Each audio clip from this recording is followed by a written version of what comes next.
Bismillahirrahmanirrahim. Baik, bismillah. Waalaikumsalam warahmatullahi wabarakatuh. Ustaz, bagaimana dengan sholat yang terlewatkan?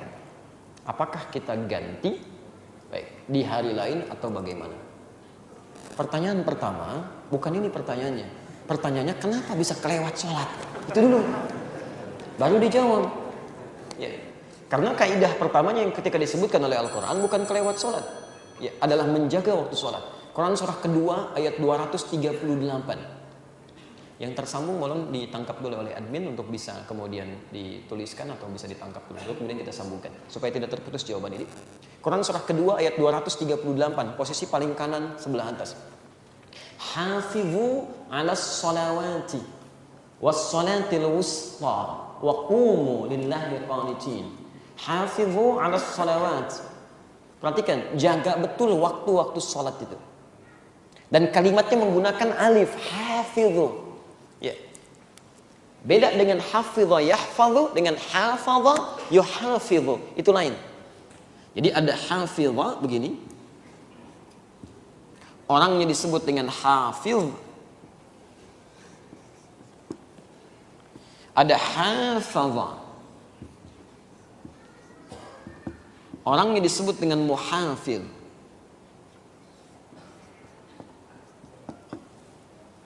Kalau seperti ini, hafidha yahfadhu, yahfad, menjaga, berarti sifat penjagaannya hanya bersumber dari satu arah. Bersumber dari satu arah.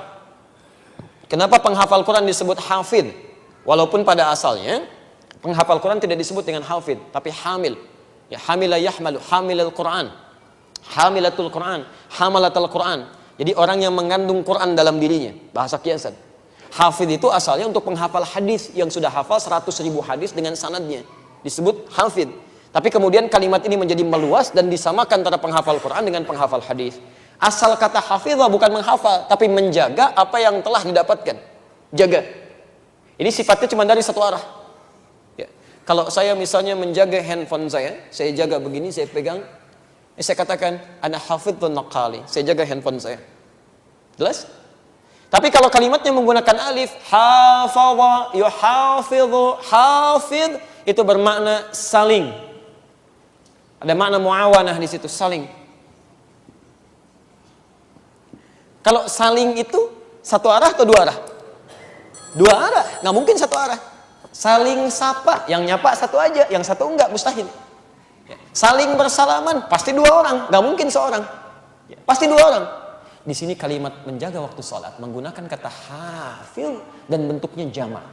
Seakan-akan ada pesan di situ. Maaf, kalau sudah tiba waktu sholat, ayo saling menjaga dengan bahkan saling mengingatkan.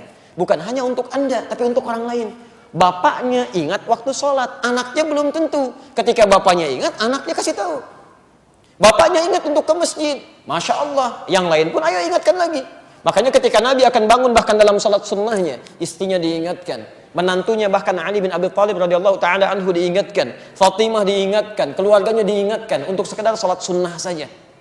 Istrinya diingatkan yang 12 rakaat salat sunnah itu, yang di At-Tirmidzi 414 dari Ummu Habibah, diajarkan tentang 12 rakaat salat sunnah, diingatkan.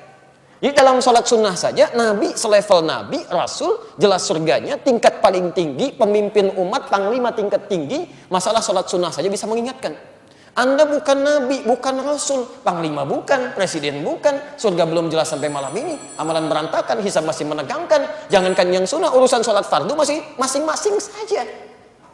Ini poin pertama. Ya. Jadi kalau ada seseorang yang lalai, yang lain ingetin, surga itu terlalu luas untuk sendirian. Jelas ya? Terlalu luas untuk sendirian, yang lain coba diajak ya. Dan tolong bersikap adil ya. Ada prioritas dalam ajakan. Jangan-jangan yang jauh diajak-ajak, yang dekat diabaikan. Sama teman Ji, kemana kemarin gak kelihatan di masjid? Masya Allah, anak sendiri gak diajak ke masjid. Tetangga diinget-ingetin, anak sendiri enggak gitu kan? Itu kan gak adil sifatnya. Ya, dan Anda tidak akan ditanya tentang orang lain. Diri sendiri aja belum jelas surganya, ngapain kemudian ribut urusan orang lain? Tapi berdakwah ada dalam kebaikan dan menjadi pahala di situ. Tapi ada prioritas yang kemudian harus kita hadirkan dalam kehidupan. Nah, sekarang persoalannya kalau tertinggal kemudian, nah ini bertanya dulu apa sifat terlewatnya? Apakah terlewat dengan tidak sengaja atau sengaja? Karena ada yang terlewat dalam keadaan tertidur, yang tidak sadar, maka yang seperti itu sepakat berdasar hadis Nabi, sholat pada masa ingatnya. Jadi kalau Anda tertidur misalnya, malam ini tidur, tiba-tiba bangun jam 11 misalnya besok, saking capeknya, misal saja, maka sholat subuhnya pada saat bangun itu. Bangun langsung, lakukan. Ya.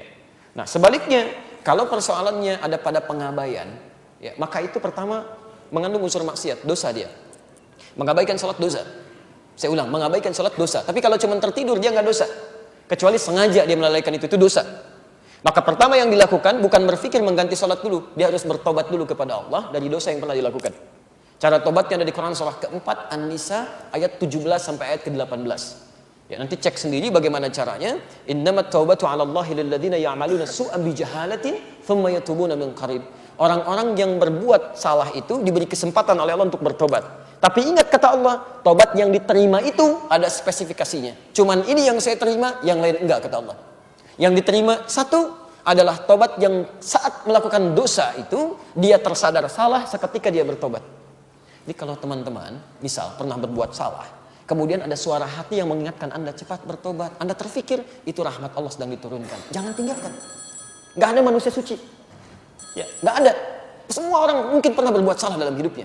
Dan sebaik-baiknya orang salah itu yang bertobat kepada Allah. Dosa sebanyak apapun silahkan. Quran surah 39 ayat 53. Jangan putus asa dari rahmat Allah Subhanahu wa taala.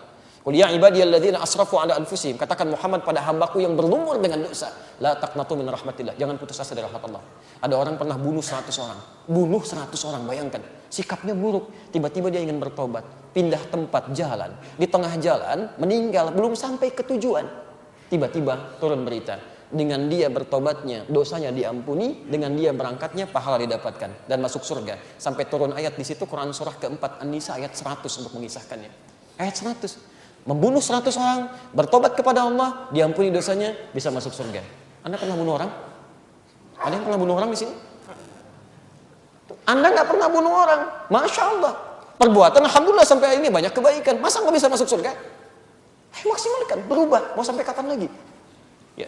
Nah, jadi kemudian setelah bertobat itu, baru ulama memberikan pandangan. Kata Imam Asy-Syafi'i, dia berusaha untuk mengqadha salatnya sedapat dia mampu lakukan.